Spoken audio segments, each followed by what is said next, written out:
ગામે ગામ ફરીએ છીએ, એટલા પ્રકારના માણસોના અનુભવ થાય, એમાંથી જ અમને વાતો મળે. એક ફોરેનર 20 વર્ષ પહેલાં મારે ગામડે આવેલો, અને ગામડે આવ્યો ત્યારે હું એને મને કહું, સાંઈરામભાઈ તમે કોઈ પણ સંગીતની કવિતા સંભળાવો લોક સાહિત્યની, આઈ વોન્ટ ટુ ટ્રાન્સલેટ. હું એનું ટ્રાન્સલેશન કર્યું. એટલે મેં કીધું પહેલાં અમારી ભાષા, અમારું લોકસંગીત છે ને ડિક્શનરી બારું છે, એનું ટ્રાન્સલેશન ન થાય. અરે મને કે તમે ગાવ તો ખરા. મેં આજે બ્રહ્માનંદજીએ લખેલો છંદ છે, એનો એક છંદ ખાલી સંભળાવ્યો. જણનણ નણ જણણ ખણણ બધ જાંજર ગોમ ધણણ ગણણ ગયણે ત્રહ ત્રહ યતિ ત્રણણ બ્રહ્મણ વત ત્રાસા રમણ રમણ વત ભ્રમણ રમે ત્રહ યતિ ત્રણણ બ્રહ્મણ વત ત્રાસા રમણ રમણ વત ભ્રમણ રમે. Please translate. તો ઓલા ફોરેનરને પરસેવો વળી ગયો. મને કે it can not be translate, આ ન થાય. મને કે, મેં કીધું કેમ ન થાય? મને કે આમાં હણ કેટલી વાર આવે? મેં કીધું નક્કી ન હોય, પેમેન્ટ પ્રમાણે આવે. કેટલીક વાર તો હાવ નથી આવતું. અહીં તો આટલા બધા આવ્યા. હા, એટલે જાગો ગ્રાહક જાગો. પણ કેવા ગામમાં અમને એક જણ આવીને મને કે પેલું અને અમુકને ફરમાઈશ કરતા ન આવડતી હોય, આવીને અમને ડાયરામાં, જાહેર ડાયરામાં કહી ગયું. આમ હજી તો કાર્યક્રમ શરૂ થતો હતા ત્યાં આવીને કહી ગયું મને મોર બની હણગાટ કરે.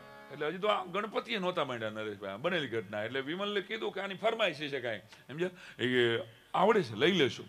ચોક પુરાવો એ લઈ લેશું. મોર બની થનગાટ કરે તો કે મેં કીધું હા ઈ આવડે છે, લઈ લેશું. આપણા મલકના માયળ માનવી.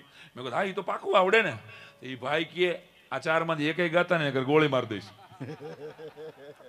રોજ રાતે એ કે જઈ હોય થી મોર બની થનગાટ કરે, બીજું કાંઈ આવડે છે કે નહીં?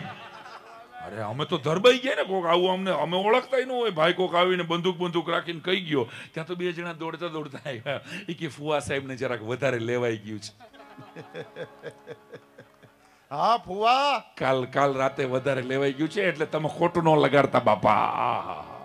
સીધા લઈ જ ગયા. અને આપણે તો કેવું છે, આપણા લગ્ન ગીતોમાં એવું છે ને, એક જગ્યાએ અમને પૂછેલું, મને કે સાંઈરામભાઈ વરરાજાને પીઠી શું કામ છોડવામાં આવે? વરકન્યાને આપણે લગ્ન પ્રસંગોમાં હવે તો બ્યુટી પાર્લર થઈ ગયા છે. મેં ભાઈ પહેલાં નહોતા ને, આ વર્ષોથી હાલતો રિવાજ છે પીઠી ચોળવામાં. પાછળનું કારણ એ કે પહેલાના જમાનામાં તમે વડીલોને પૂછો કે જ્યારે પણ કાંઈ લાગી જતું તો હળદર દબાવી દેવામાં આવતી. જ્યારે પણ કાંઈ લાગી જાય ત્યારે હળદર દબાવી દેવામાં આવી. જેને આખી જિંદગી મૂંઢ માર ખાવાનો હોય એને એડવાન્સમાં પીઠીના લપેડા કરવામાં આવે છે ભઈલા. તો મને કે આ તો વરરાજાને શ્રીફળ શું કામ આપવામાં આવે છે? મેં કીધું વરરાજાને ખ્યાલ રહે કે આવી રીતે જ એના છોતલા નીકળવાના છે ભઈલા. મને કે યાર તમે તો કોમેડી કારણો. મેં કીધું હા, પછી મારી પાસે સાચા કારણો છે, પણ પેલા તું કોમેડી તો પચાવ.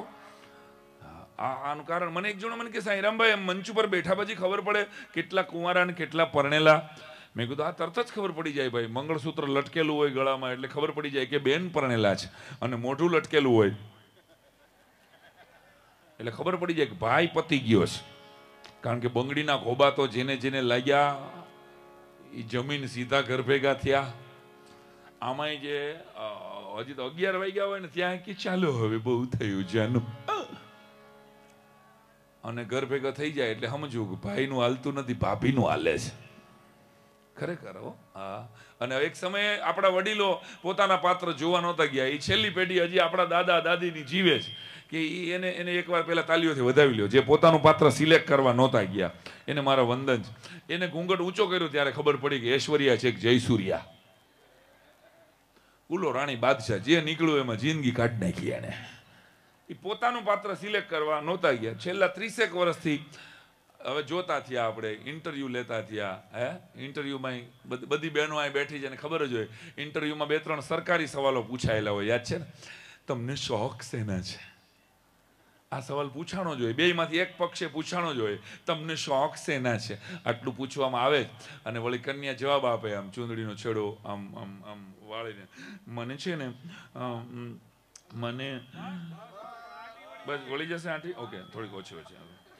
મને છે ને કુકિંગનો બહુ શોખ છે. આવો જવાબ આપ્યો જ હશે બધાએ. કુકિંગનો શોખ છે. હવે આરામ છે જો હરખી મેગી આવડતી હોય તો.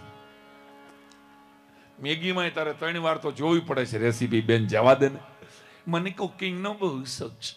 એનો એ સવાલ પાછો હામો આવે, તમને શેનો શોખ છે? એટલે છોકરો કે મને ફ્રૂટ ખાવાનો બહુ શોખ. અચ્છા, ચણિયા બોર ખાતો હોય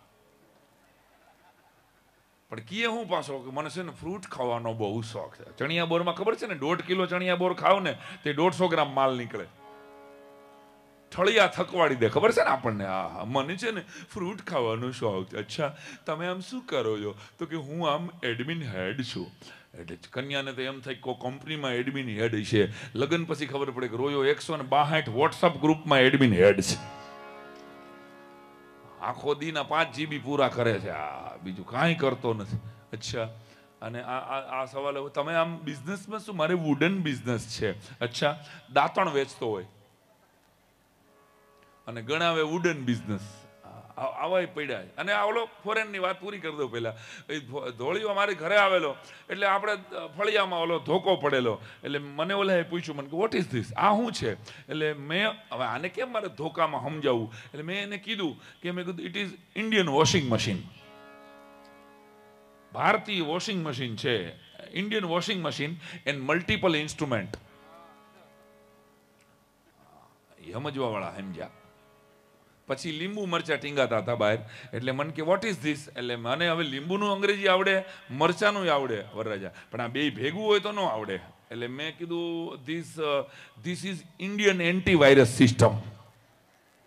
લીંબુ મરચા છે એ એન્ટીવાયરસ સિસ્ટમ છે. આટલું કીધું ને, એને ફોટો પાડ્યો. મને કે આ તમારે અહીંયા અમેરિકા લઈ જવા જેવી છે. પછી એને 20 વર્ષ પહેલા અમારા ગામડામાં ઘરમાં બરાબર ઓલો લેપટોપ ખોલ્યું તો સોસાયટીના માણસો જોવા આવ્યા શેરીમાં. ઓહો, આ ભાઈ પાસે કાંઈક આવી વસ્તુ છે, અહીં બેઠા બેઠા ફોટા બતાડી શકે. તેથી 20 વર્ષ પહેલા તો લેપટોપ કોઈ ઘરે આ ખોલે એ બહુ મોટી ઘટના હતી. એટલે મને કે what you call in Gujarati? તમે આને ગુજરાતીમાં શું કહો? એટલે મને યાદ, તમને અત્યારે નહીં ખબર હોય લેપટોપને ગુજરાતીમાં શું કહેવાય. મેં 20 વર્ષ પહેલા એ ભાઈને કીધેલું. મેં કીધું ખોળાનો ખૂંદનાર.